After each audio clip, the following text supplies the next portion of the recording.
தெனாலிராமனும் கிருஷ்ண தேவராயரும் ஒரு நாள் நகர்வலம் போய்கிட்டு இருந்தாங்க. அப்போது கிணத்துக்கு பக்கத்துல ஒரே கூட்டமா இருந்துச்சு.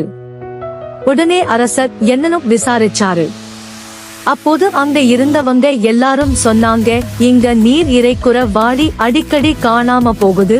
புது வாளி வாங்கி வச்சாலும் யாரோ திருடிட்டு போயிட்டுறாங்கன்னு. இத கேட்ட அரசர் தெனாலி ராமன் கிட்ட அந்த திருடனை கண்டுபிடிக்க சொன்னாரு. உடனே அந்த கிணத்து பக்கம் போன தெனாலி ராமன் நிறைய காலடி தடங்கள் இருக்கிறத பார்த்தாரு. உடனே அரசே, இந்த காலடி தடத்துல இந்த ஒரு காலடி தடம் மட்டும் வேகமா வந்துட்டு வேகமா போன மாதிரி தெரியுது. அதனால இந்த காலடி தடம் திருடனோடதா இருக்கலாம்னு சொன்னாரு. அதுக்கு அரசர் சொன்னாரு, அது சரி தெனாலி ராமா, ஆனா அந்த திருடனை எப்படி கண்டுபிடிக்க போறீங்கன்னு கேட்டாரு. அதுக்கு தெனாலிராமன் சொன்னாரு, அரசே, நம்ம அரண்மனைக்கு பக்கத்துல இருக்கிற செருப்பு தைக்கிறவரை கூட்டி வந்து இந்த காலடி தடத்துக்கு ஏத்த செருப்ப செய்ய சொல்லுவோம். அது இந்த கிராமத்துல இருக்கிற எல்லாரையும் போட சொல்லுவோம். யார் யாருக்கெல்லாம் செருப்பு பொருந்ததோ அவங்கள நம்ம பாதாள சிறையில வச்சு விசாரிச்சா உண்மை தெரிஞ்சிடும்னு சொன்னாரு. உடனே அந்த செருப்பு தைக்கிறவரை அங்க கூட்டிக்கிட்டு வந்தாங்க. அவரும் அந்த காலடி தடத்த அளவு எடுத்தாரு. அவரு செருப்பு தைக்க ஆரம்பிக்கும் போது தெனாலி ராமன் மெதுவா அவர் காதுகிட்ட என்னமோ சொன்னாரு. அதுக்கு அப்புறமா அவரு ஒரு செருப்ப செஞ்சு முடிச்சாரு.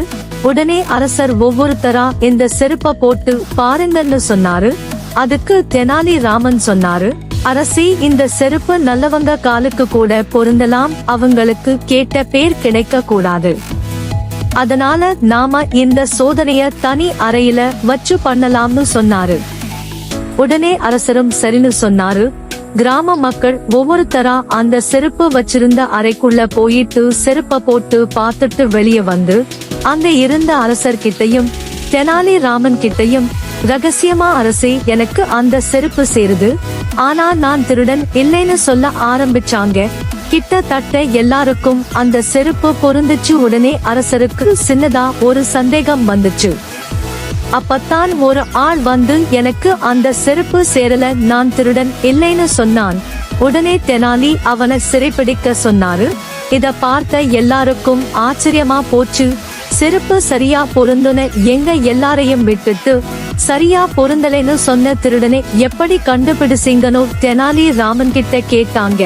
அப்பத்தான் தெனாலி ராமன் சொன்னாரு, அரசே, நான் உங்க கிட்ட காட்டுன காலடிக்கும் திருடனுக்கு எந்த சம்பந்தமும் இல்ல. நான் அந்த செருப்பு தைக்கிறவர் அளவு எடுக்கும் போது எல்லா மனிதனுக்கும் பொருந்துற மாதிரி பெரிய செருப்பா தைக்க சொல்லி ரகசியமா சொன்னேன். அதனாலதான் எல்லாருக்கும் அந்த செருப்பு பொருந்துச்சு. ஆனா சின்ன கால் உடைய அந்த திருடன் தனக்கு மட்டும் பொருந்தலைன்னு போய் சொன்னான். அதனால அவன்தான் திருடன்னு கண்டுபிடிச்சேன்னு சொன்னாரு. இத கேட்ட அரசர் மட்டுமில்லாம அங்க இருந்த எல்லாரும் ரொம்ப ஆச்சரியப்பட்டு போனாங்க.